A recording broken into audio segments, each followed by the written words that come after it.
Hi, everybody. I'm Maria, and I'm excited to talk about this topic because it's very relevant for the times. Right? We're going to be talking about some high-risk behaviors, including addiction and eating disorders and self-harm and online safety. So I know that these can be heavy topics, but they're really important considering the world that our kids are growing up in now. All of our kids were in online learning, right, for a year and a half. And that time was so stressful.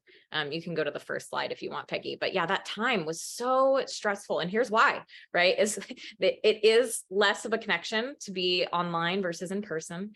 And there were all kinds of stresses about, do I have the right link to get into the class? Can I do my homework? Can I figure it out?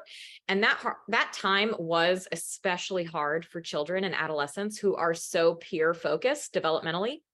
And the thing is that many of them don't actually remember a time when everything felt more secure, as this has become our new normal. And Malibu in particular has had a very hard time the last, 4 or 5 years. And anxiety and stress have very strange ways of manifesting themselves. And for teens, it often shows up as high-risk behavior, such as substance use, eating disorders, and self-harm. We're going to talk more about each one of those and what to look out for as a parent. But this is a perfect example, right, of the stress that can come with things like online learning and distance learning that they all underwent and, had to go through for a few years.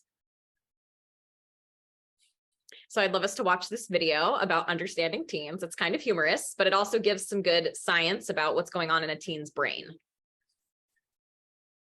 Being a teen can be an amazing time of discovery, learning, and friendship, but it's also a time of rapid change and emotional highs and lows where things can feel really tough. So, what's going on in our brains and bodies that make us feel this way? Why is being a teen so hard? We're often told that the most important years of brain development are between 0 and 5 years old, although recent research has found adolescent development to be equally important. During childhood, our brains continually grow, generating gray matter until they reach their maximum size, which for girls is around age 12 and boys around age 14. But even after this, the brain works to become more efficient by cutting away unused gray matter that isn't exercised by experience, and at the same time increasing myelin, which is fatty tissue that insulates brain pathways. Puberty begins in the hypothalamus, where a protein called kisspeptin is produced, triggering the pituitary gland to unleash the hormones testosterone, estrogen, and progesterone. These activate the ovaries and testes, but also cause you to seek emotionally charged experiences, whether it's a movie to make you sob or driving 180 kilometers per hour down the freeway. It causes your response to emotionally loaded images or sounds to be more intense, which is why listening to One Direction may produce large bouts of the feels. The area of the brain responsible for planning ahead and assessing risk is still immature in teenagers, which is why teens are more likely to participate in high-risk behavior like unprotected sex and drinking and driving. Interestingly, in a simulated driving experience, adults and teens took the same amount of driving risks while alone. However, when surrounded by an audience of friends, teens took significantly more risks while adults were unaffected. What's the benefit of this behavior? Peer acceptance. In a study where teens were asked to rank music clips with and without knowing what their peers had picked, their choices changed. Unlike small children and adults, feeling socially isolated as a teen creates feelings of intense unworthiness. This, along with our biology, can contribute to teens prioritizing friends over even family. As social animals, stepping outside the safety of our family creates genetically diverse populations, diminishing the likeliness of inbreeding. In fact, teens have heightened social abilities like processing and evaluating facial expressions better than other age groups, allowing teens to be extremely cognizant of friends' joy, sadness, or stress. Speaking of stress, the hormone released in stressful situations to help soothe the brain cells of children and adults has the opposite impact on teens, causing an increase in anxiety. Pair that with a change in circadian rhythms, making you want to wake up 3 to 4 hours later than adults. It's no wonder some people describe teens as emotionally moody. On the other hand, teens are very physically healthy. The immune system is highly functioning, teens have increased tolerance to temperature changes, and a high resistance to cancer. But despite physical fitness, records show that death rates increase by 200 to 300% after childhood due to motor vehicle accidents, homicide, and suicide. Scientists believe that many changes in white matter, gray matter, and connections in the brain may be to blame, with an increased risk of errors during this time. But with a greater number of synaptic connections and increased plasticity, the teenage brain is primed to learn quickly and memorize content fast. Unlike an older brain rooted in what it knows, teens can respond easily to their environment and make incredible strides in communication and socialization. Not to mention, being passionate is incredibly valuable, and taking risks is often what is needed to make changes in your life and the lives of others. Being a teen can be tough, but it can also be amazing. If you want to know why teens are the biggest super fans and become obsessed with their favorite bands and shows, check out our latest ASAP Thought on the science of fandom. Links are in the description to see that video. And subscribe for more weekly science videos. So I really like that video. I think it's funny. It's got some good information about the teenage brain, right? It's changing, and it's actually going through a transitional time. So something that I tell a lot of parents is that actually teenagers are like toddlers. The way that a toddler is going from a more helpless, dependent baby stage into a more independent child, older child stage, a teenager is going from a more dependent child stage into a more independent young adult stage. So actually, they need you so much more than they let on. And that is part of why teenagers and toddlers can actually be kind of similar, right? In testing limits, in taking risks, in setting boundaries, right? But the thing is that mistakes, exploring, and risk-taking is how both toddlers and teenagers learn. Taking that first step that a toddler does, that is a risk. They might fall, right? So I would like us to, in some ways, reframe risk-taking to a certain extent, and we'll talk more about that later. But this way in which teenagers are like toddlers, and they actually need us to guide them through this tough developmental stage, and they actually need your support more than ever to talk about hard topics that they're going to be curious about, like sex and drugs, etc. But something I like to ask is, what are some ways that your teens might remind you of a toddler? What do they both say? If you want to throw some up in the chat, you can. One of my favorites is something like, "That's mine." Right? That's something that a teenager and a toddler might both say. Or, "I really wanted to wear the red sweater." Right? They just get so fixated on what they want in a similar way. But we can go to the next slide.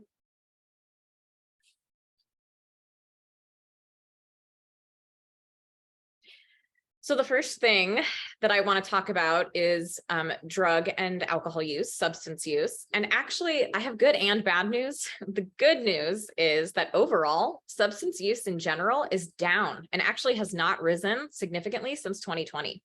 So as you can see from this image here, right, fewer students are using illicit drugs. They're using less alcohol as well. Alcohol is still the most used substance that teens use, but the numbers are going down actually pretty significantly, 5% in 10 years from 2009 to 2019. And we were afraid it was going to skyrocket after the lockdown, but it hasn't. It's actually stayed about the same. So a lot of the prevention work that's been done in the last 20 years has been effective, and that is good news.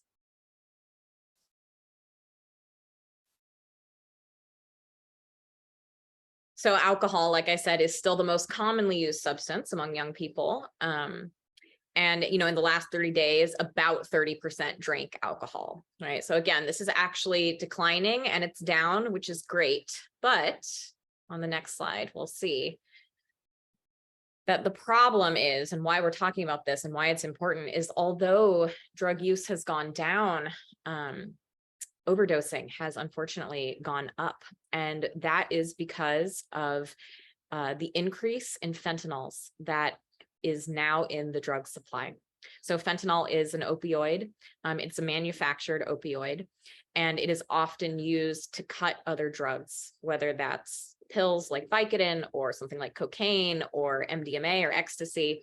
It is more and more commonly contaminated. Those drugs are more contaminated with fentanyls, and fentanyls are very deadly. So that is the bad news I have to share. The good news is less drugs are being used. The bad news is the drugs are often more dangerous nowadays.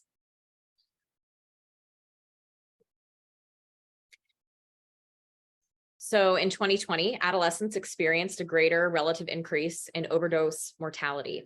right? Other than the overall population, and this is due to fentanyls. So again, right, this shift is because, in part, adults who tend to go to doctors to get pills, right? If an adult is struggling with an opiate addiction of some kind, they tend to go to many different doctors, but those drugs are regulated. And so when you get Vicodin, you pick it up from a pharmacy, you get a prescription from a doctor, you know you're getting Vicodin or whatever it is you're getting, right? But when you use an unregulated source like a drug dealer or somebody that you meet online, you have no idea what you're getting. And teens are not going to go to the doctor to get a prescription for Vicodin, right? A doctor is probably not going to give a 15-year-old a prescription for Vicodin repeatedly. However, you can easily find somebody on like Instagram or TikTok, for example, and get something, but it might be laced with fentanyl.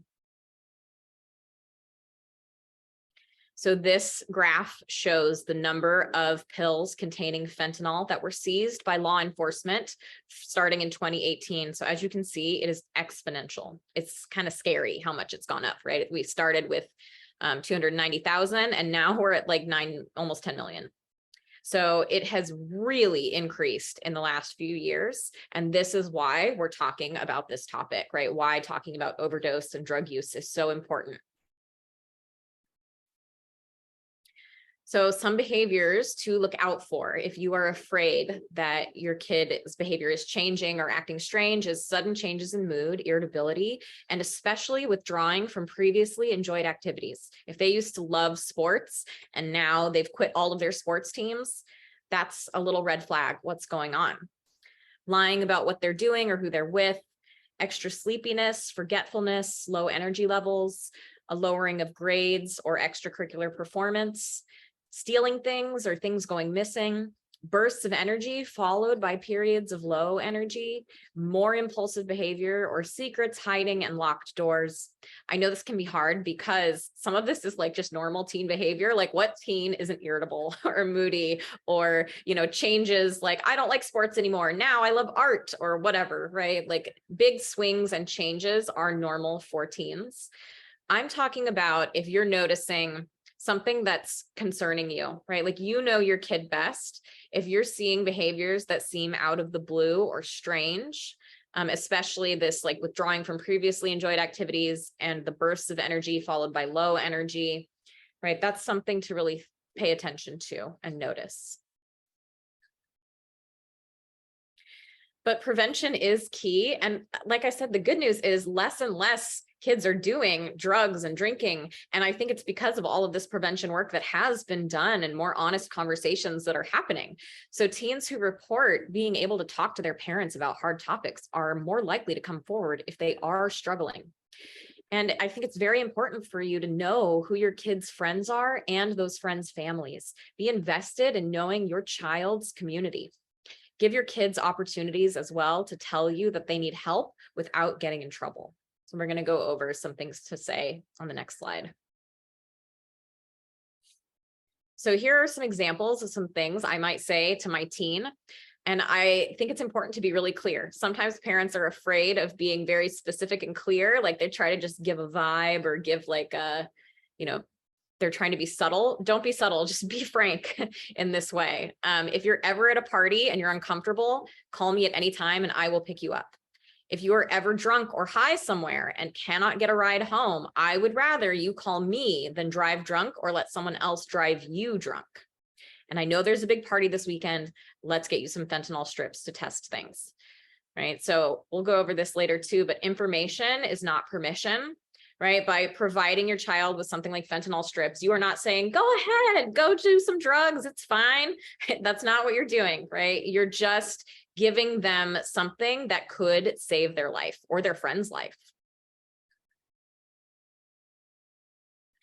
So I also want us to talk about eating disorders because they are way more common than many parents know. And I even think the numbers on them we'll talk about are really, really small, but they're actually much higher than that. So the thing is that children and teens are very influenced by their peer groups, which is why it's good to know your child's friends and their families. And eating disorders often form in circles amongst teens, but especially girls, who make pacts with one another or encourage each other's disordered eating habits. And eating disorders are frequently comorbid with other mental health issues like anxiety and depression. And we're going to talk about online safety too in this, because that's a big piece of this. The access to information is immense. It's like unstoppable. There's a tidal wave of information out there, and not all of it is good. So online, there are a lot of pro-ANA communities where teens encourage their eating disorders. So pro-ANA meaning pro-anorexia. So if you, for example, are hearing or seeing through text or email or something else, your kid talk about things like their friend Anna or their friend Bella, that sometimes can actually be a code word for an eating disorder like anorexia or bulimia. They might also actually have a friend Anna or Bella. Again, know your kids' friends, right? No, like, wait a second, is this a real friend or is this something else, right? But some other common phrases that you might hear in these eating disorder online communities are things like thinspiration or the thin commandments, right? These are very toxic environments where mostly girls are, egging each other on about, oh, don't eat those calories, right? Like only eat 50 calories a day. I mean, really intense kind of stuff that's very unhealthy. Anorexia is the third most common chronic illness among adolescent and teenage girls. And unfortunately, it has the highest mortality rate of any psychiatric disorder. So eating disorders are very dangerous. It really hurts your body to starve. That nutrition is so important, especially as you're growing. So some of these numbers I want to explain a little. So 3.8% of female and 1.5% of male adolescents will struggle with an eating disorder. Those are only the kids that go to like an IOP, like an intensive program where they are going somewhere and it's inpatient, like they have to live somewhere for a while. That's only those who actually go to that kind of program. 13% of adolescents, actually much higher, will develop an eating disorder or have some sort of disordered eating by the age of 20, but they may or may not go to an inpatient program, and they may or may not meet the criteria required to go to an inpatient program. So those inpatient programs are for very extreme cases where somebody is essentially starving themselves to death, right? Like they're having to be almost like force fed or tube fed or, my point is it's more common to have disordered eating than we think, right? We think of the extreme version, but there are all these gray areas in between that we should be very cautious of. And the eating disorders, they do increase with age. So older teens are more likely to have them. But in a study conducted by the Youth Risk Behavior Surveillance System, 6.2% of girls and 2.8% of boys reported vomiting or taking laxatives in the last month to lose or maintain weight. So again, that's disordered eating, but it may or may not meet the full criteria for an actual diagnosis of something like bulimia, but the number is still higher.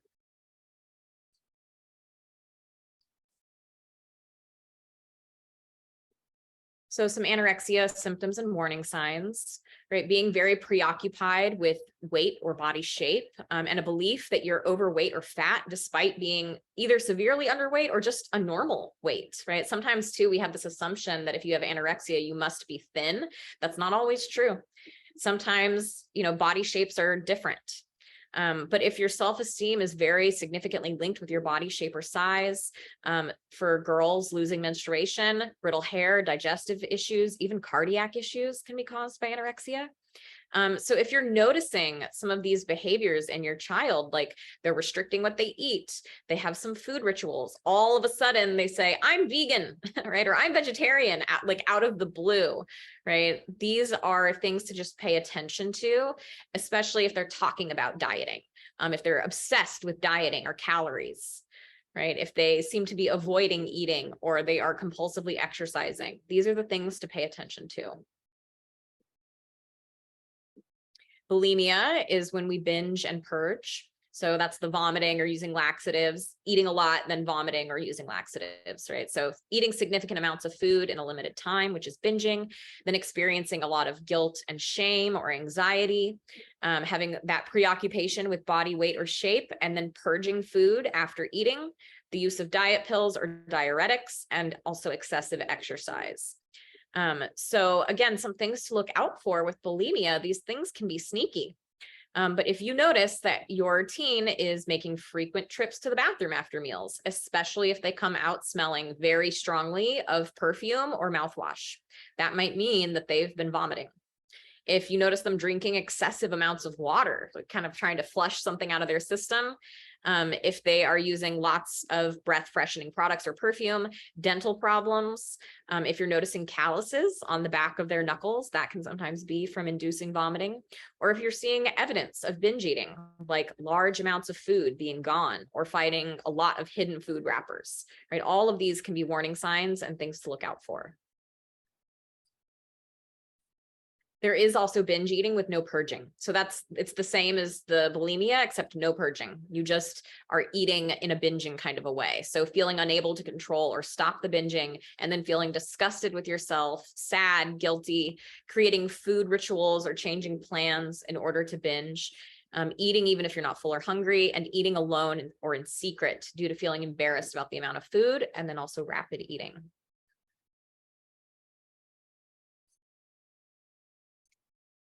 And unfortunately, 94% of people who have an eating disorder also have some other co-occurring mental health issue. So the most common are depression, anxiety, substance use, and self-harm. We're going to talk about why. So who's at risk? It's mostly teen girls and young women, although it's becoming more and more popular, unfortunately, for boys. They're seeing so much, in the media about having like a bodybuilder kind of body now.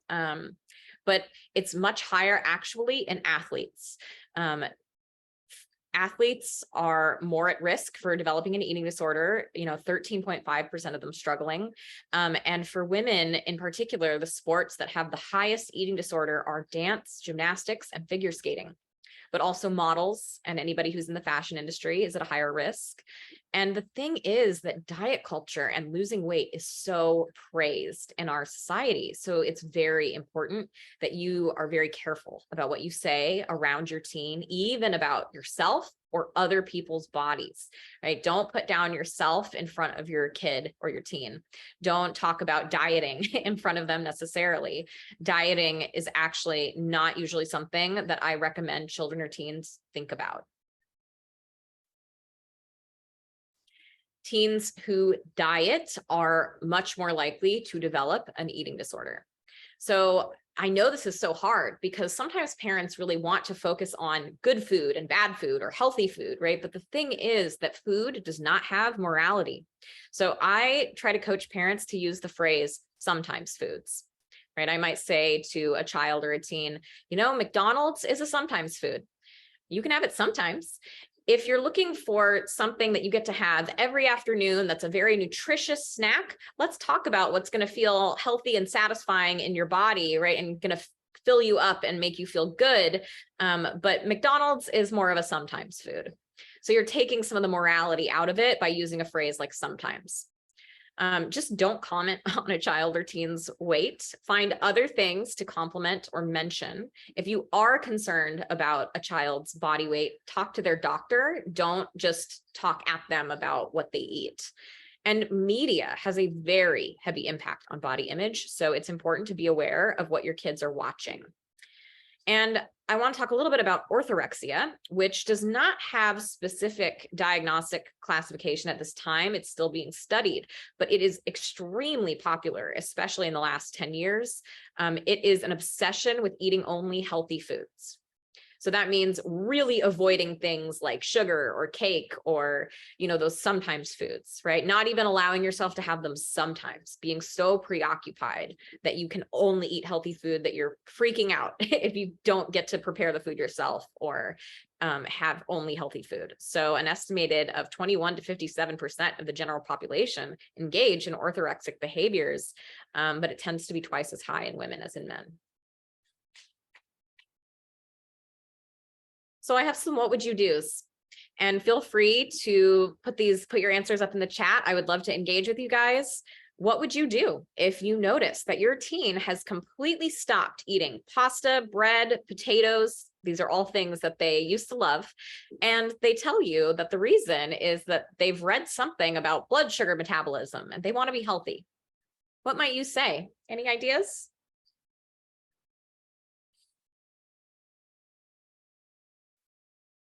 Peggy, you're welcome to share too as a mom of teens.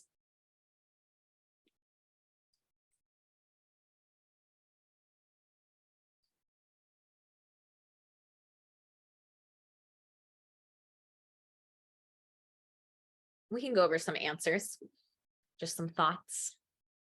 Right, you stumped me. I'm I'm also kind of struggling to think like, what would I do? Yeah. Yeah. It's tough, right? Like these conversations are hard, no doubt, I think one of the big things to focus on is that balance. You can go to the next slide where I put this, but health is about balance, right? Like health is about balance and moderation. It's possible to be healthy and also eat carbohydrates. Lots of healthy people eat carbohydrates. If you're really concerned, why don't we meet with a nutritionist or a dietitian to discuss healthy options? I might also ask if a child or a teen is bringing something like that up to me, like a specific issue, like their blood sugar. I might say, are you experiencing any symptoms that are making you concerned about your health? Tell me more about why you're thinking about your health or about carbohydrates in particular, because you never know, right? Like maybe they had some symptom and they were like, it's because of this, right? Like, or they heard a friend talking about it, or they have some wrong idea about what is going on with their body, and they really need your guidance on what's good information and what's inaccurate information.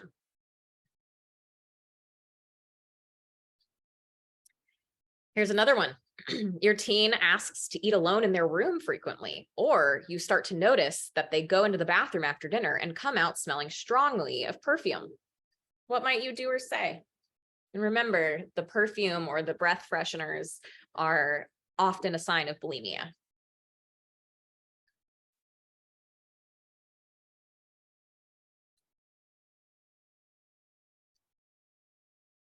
I think I'll chime in here for this one. Yeah.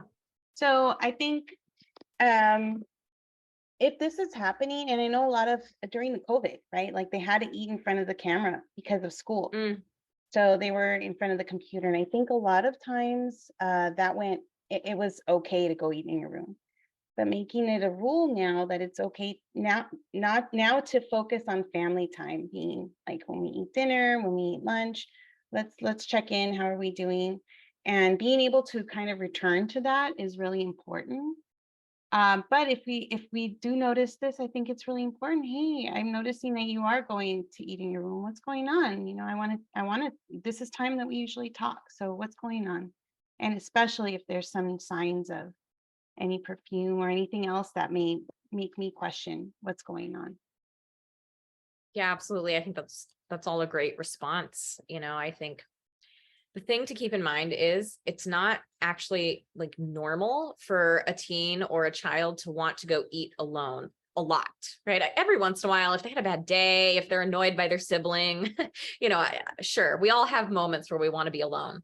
But if you're noticing this behavior frequently, sometimes being alone can be a sign that there's some shame going on or some embarrassment. So I would really explore what's going on there. You can go to the next slide. I go over some things to say, but really using that curiosity, and how Peggy said, I'm noticing, right? That's a great sentence starter. I'm noticing that you're eating alone more often. What's going on? But if you do have some concerns, like when in doubt, take your child to a pediatrician or a mental health counselor for an evaluation, and don't wait, because eating disorders can get very serious. And actually, in many ways, they function similarly to an addiction. So the way that an addiction can be so hard to stop, an addict might lie about where they are, what they're doing. Same with an eating disorder. Somebody with an eating disorder will often lie about what they've eaten. They will lie about, how they're feeling. Like it functions very similarly. So it's important to get that help if you're worried about your child.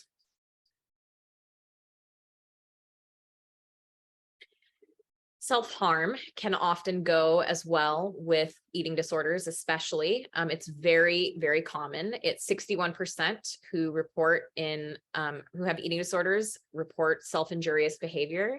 And that means any behavior where you are physically harming yourself. So commonly it's things like cutting or burning or scratching yourself. And the truth is, I know it sounds strange, but it is an ineffective coping skill for an uncomfortable mood state. So very extreme anxiety, very extreme anger, very extreme sadness.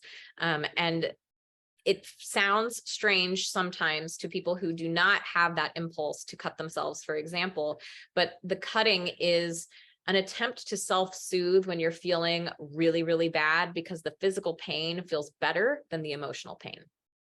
So for some people, even something like an eating disorder itself can be kind of self-harming, right? Forcing yourself to throw up, punishing yourself by not eating, right? Just that in and of itself can be very self-harming.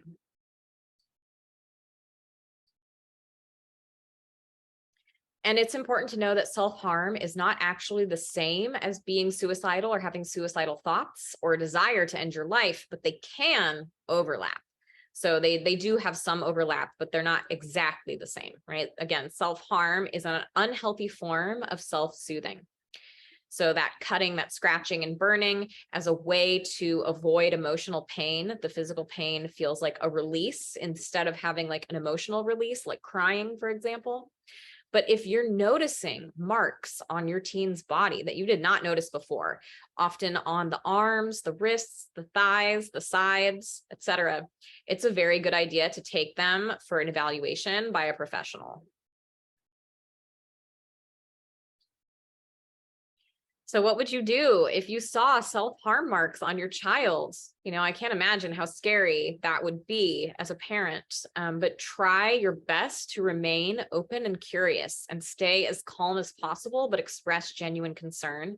And if you are worried about suicidal thoughts or behaviors, just ask directly. Are you thinking about hurting yourself or ending your own life? I know that's a scary question to ask, but asking directly does not make a teen consider suicide.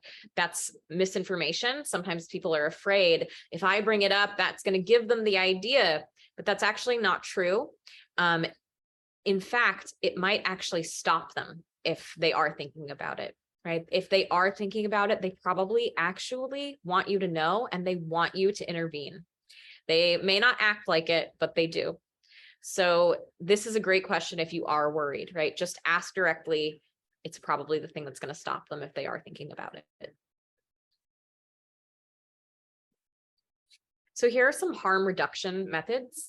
And this is not in place of therapy. This is like if your child is already doing some therapy and they're getting tools to help them regulate their states, they may need you to also help them. Again, kind of like a toddler sometimes will say, no, go away, don't help me, I do it myself, right? A teen can do the same thing, but actually they might need your help.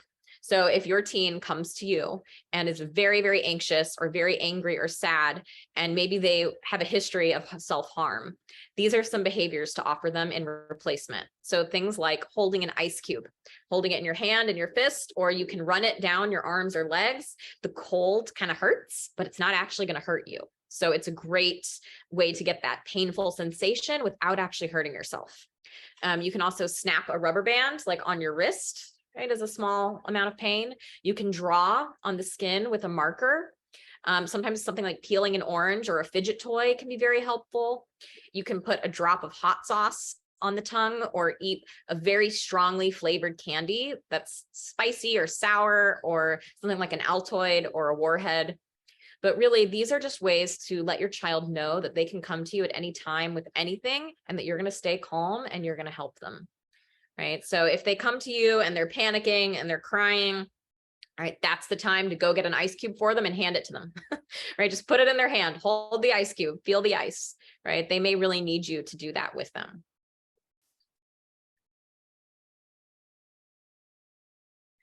So I also do want to talk about online safety because that's a huge piece of this. Social media has so increased the risk of online bullying and drug dealing and endorsing eating disorders.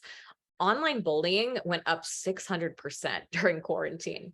And some of that is because it couldn't happen in real life anymore, right? Because everybody was online. But that 600% increase is huge. And the problem is that online bullying increases the risk for suicide by 3 times. So teens who are bullied online are 3 times more likely to commit suicide than those who are bullied in person.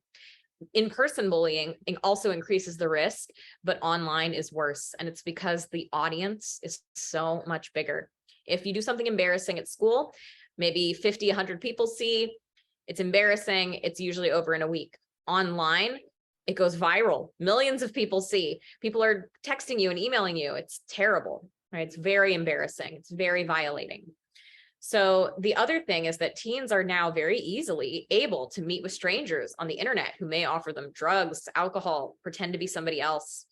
So it's very important to be honest with your kids about the risk of online predators. If somebody is offering them a substance, they should be wary. That person could be extremely dangerous and have ulterior motives. And I would have a very direct and frank conversation with your teens about that, right? And talk about online safety. Only ever meet someone online in a public place and let a friend or adult know where you are and when you're expected home.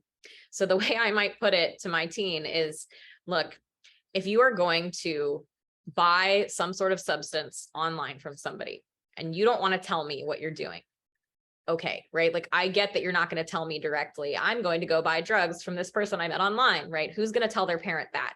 But what you can tell me is, hey, I'm meeting with somebody that I met online. I'm meeting with a friend.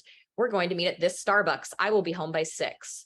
Because then if something bad does happen, right? If they do get kidnapped, if something terrible were to happen, you have information about where they were last, right? What time they were supposed to be home. So you probably have a time frame of when they met with somebody, right? You may not know all of the details of what was happening, but at least you know more information. And that is how kids and teens get saved, right? That is what saves their life in case something terrible happens.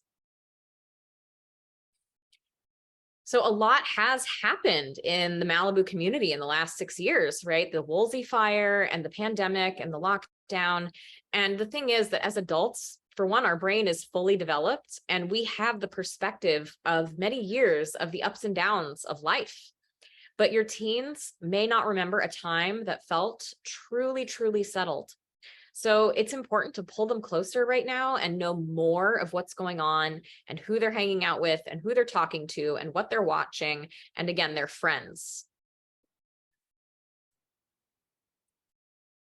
And we want this to be a community approach, right? Just know your kids' community, see them as your community too, and work with teachers, coaches, counselors, etc., to keep an eye on your kids. And it is okay to take some things off of their plate and your plate. It is okay if your child is not doing a million extracurriculars or at the top of every class. Not everybody is going to be at the top of every class all of the time, right? It's important to have realistic expectations for this time because the truth is that we are seeing some immature behaviors and also some learning loss in kids. There was some learning loss from the pandemic, people not learning as much as they normally would from in-person school. And you know what? That's okay. That's all right. It doesn't mean that they're, not going to be successful in their life. It's just where things are at right now. So I do want us to reframe some risk taking. And this is a great video that talks a little bit about teens and risk taking. Teens and risk taking. What did you think of when I said that? Most people think of house parties and binge drinking, smoking weed under the bleachers, unsafe sex, or fighting and violence. In other words, a bunch of bad things. But really, growing up is nothing but a series of risks that we take. From our first steps and our first words, to learning to ride a bike or asking someone out on a date. Each time we try something new, we're taking a risk. And we need support to navigate these risks well. For parents, teachers, counselors, and the other adults who work with young people, every day presents a new opportunity for us to support healthy risk-taking. That means being there to answer questions without stigma or shame, supporting us when we try on new values or identities, letting us make mistakes so we can learn from them, celebrating when we succeed. Most of all, adults who are the best at encouraging healthy risk-taking and growth, they listen. And listening is key, because young people know their day-to-day worlds better than anyone else. Trusting them to make their own choices is critical for building their confidence and life skills. Without taking risks, teens have trouble developing into capable adults. It's everyone's job to make sure that they're supported and safe so they can grow up to be healthy, not just physically, but emotionally, socially, and more. Given that society thinks of risk-taking so negatively, it makes sense that adults want to limit or even get rid of risks altogether, but that's not what we need. Yes, there are unhealthy risks that all of us need to avoid: drug and alcohol use, unsafe sex, and violence. But healthy risks, good risks, the kind that challenge us to expand our horizons, those are so important for our learning, for growth. Learn more about promoting positive adolescent health behaviors and outcomes from the National Academies of Sciences, Engineering, and Medicine at nationalacademies.org/adolescent health report.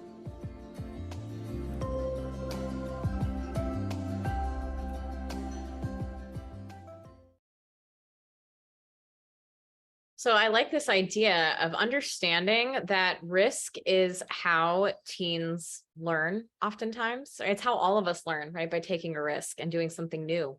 And that some risks actually can be healthy, and we can encourage our teens to take healthy risks, and that may discourage them from taking unhealthy risks. So things like telling your crush that you like them is a huge risk when you're a teenager, right? But talking to a friend openly about an issue is a risk.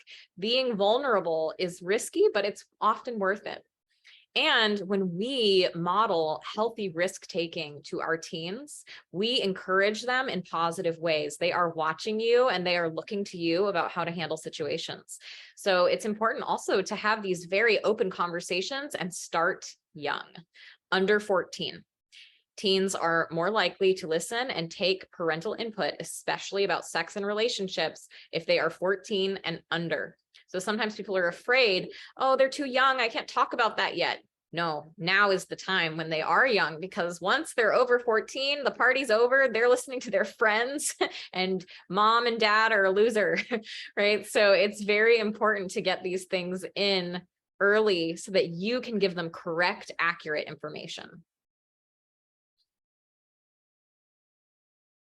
So some more, what would you do's? And I would love if anybody wants to throw their responses in the chat, or me and Peggy can just talk it out. But you know your teen is dating somebody and you suspect that they may start having sex soon.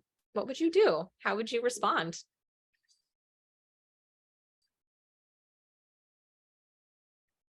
I know this can be a scary one. Oh no, sex. Right, what do we do? I think I'll chime in again if no one else is gonna take the risk. I think, and suspecting is one thing, but then asking or talking about it openly is another, right? And so if we suspect it, ask a question that's very mature for them to hear and for us, because they may not be expecting that. But the more mature we approach the topic, the more they'll actually share back. It's from my experience, both professionally and personally. And so that is one thing that I would hope to have others do. And just making sure to ask and just find out, because that the suspicion might not be actually happening. And they're like, oh no, that's not happening. But right, like who hasn't heard that? But definitely making sure, because then maybe you might start lecturing or talking about it and they're not even there. So it's finding out first what's going on is really important. Yeah, absolutely. Right. I do see a question in the chat, if you don't mind translating for me. Sure. I would say that they take care of themselves and their partner, for them not to get pregnant or get an infection. Yeah, absolutely. Right. Like be real with them about the risks of having unsafe sex. Right. We can go to the next slide to just talk about some things that I might say. But yeah, I mean, asking the question, like suspicion is one thing, knowing is another. That's a great point, Peggy. But really exploring the pros and cons of risk taking with teens, such as using condoms and drinking, experimenting with drugs, because these things do impact each other. If you are drunk, you are less likely to practice safe sex, right? So I would also talk about consent, what it is and isn't, and empower your teen to consent for themselves. Do they want to do the sexual things that they may or may not be doing, right? Or are they doing it because they think that's what their partner wants, or they want to be cool, or they think that's what they have to do if they have a boyfriend or girlfriend? You want them to know that they should do what they're doing for themselves because they feel ready and they want to. And I would really talk about protection, condoms, how to put one on, show them how to put one on, even if you're embarrassed, right? Offer other forms of birth control and STI protection, like maybe PrEP, if you know one of your kids is gay, or, just getting on birth control, the pill, something, right? Some other backup method. And also have a game plan if something happens, like assault or unprotected sex or a broken condom or an unplanned pregnancy or something, right? But knowing what to expect ahead of time will develop trust. And it'll also let them know that they can tell you. And these things do sometimes happen, right? Condoms do break. Unprotected sex does happen sometimes. So it's better to have a game plan about, okay, if the condom breaks or you have unprotected sex, I would actually rather you tell me so that we can go get a plan B pill, right? Or something like that, that you have a plan, or we're going to go to the doctor and we're going to get you an STI panel, right? It's better to have these conversations than not.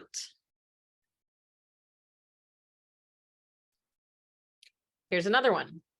Prom is just around the corner and you are concerned that your teen might experiment with drugs. What might you say to them? How might you talk to them about this?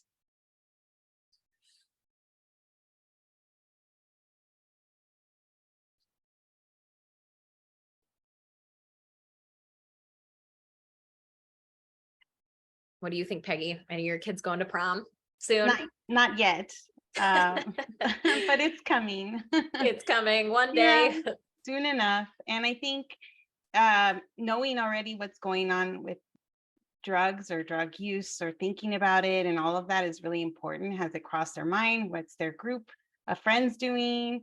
Really trying to figure out. And if there is a risk, like if you know that one of their friends it could be something as, like vaping. It doesn't even have to be like drugs, experimental drugs, but even that can already be such a high risk. Sorry, let me reframe. It could be a behavior that could lead down a path, right? It could be dangerous. So I would talk to them about, that might happen. So what are you going to do? Right? We've talked about this before. What do you think you'll do? How is this different from any other day? Yeah, that's a great question. How is this day different than other days, right? Is there more pressure to be cool and fit in? Probably, honestly, right? I see somebody else put something up in the chat as well. Yeah, so they would say to be careful and that there may be some temptations that day. So to be careful. Yeah, that's a good point. There probably will be temptations that day. Right. So let's talk a little bit about some things I might say to my teen.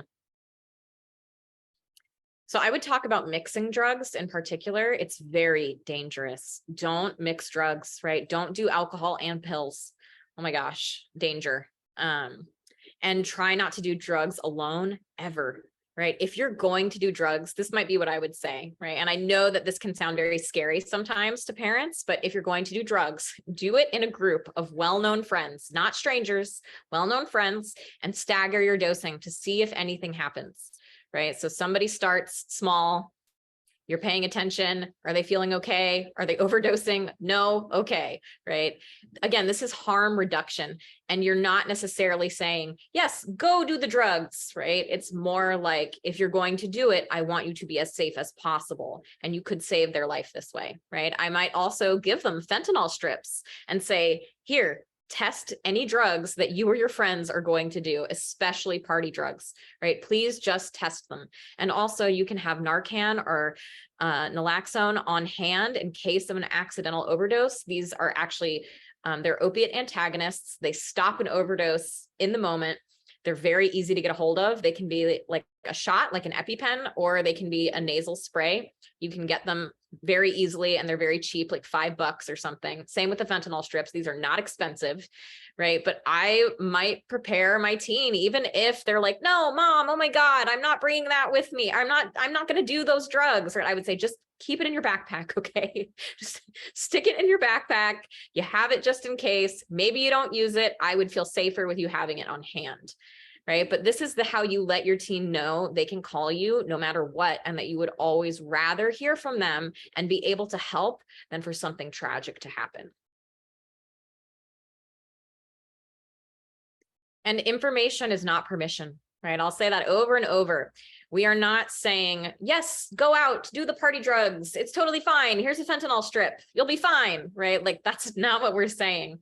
Instead, we are accepting reality that these things do happen. And would you rather have an uncomfortable conversation and inform your teen and have them be prepared?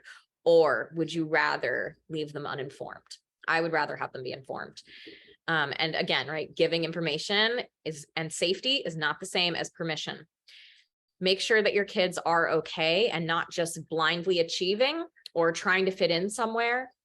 And also take care of yourself. Kids and teens learn by witnessing modeled behaviors. So if you are struggling and resorting to risky behaviors yourself, your kids are going to notice. The more that you can model resiliency and reserve, the more they're going to pick that up. And something else about giving things like fentanyl strips, maybe your kid isn't going to do the drugs, right? Maybe your kid genuinely is like, no way, I would never do that. And they're not going to, and they wouldn't, and their friends wouldn't. But what if there's somebody else at prom who is doing that, and they say, wait a second, hey, my mom gave me these fentanyl strips. Do you want to use them? And then they test and there's fentanyl in those drugs. You just saved a bunch of kids' lives, right? Like, this is about thinking about like the community impact too. It's not always about like your kid necessarily. It's about all the kids, right? And information and access to care that we want to give to the whole community at large. So the Wellness Center is here to support you. It's really okay not to be okay. We all need help sometimes.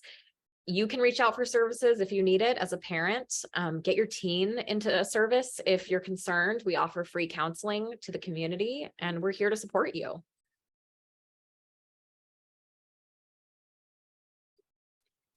So this is our Wellness Center at the Boys and Girls Club.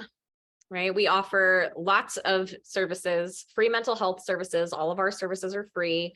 Also social support services to the Malibu community at large. And we would love to help you out if you are in need of something.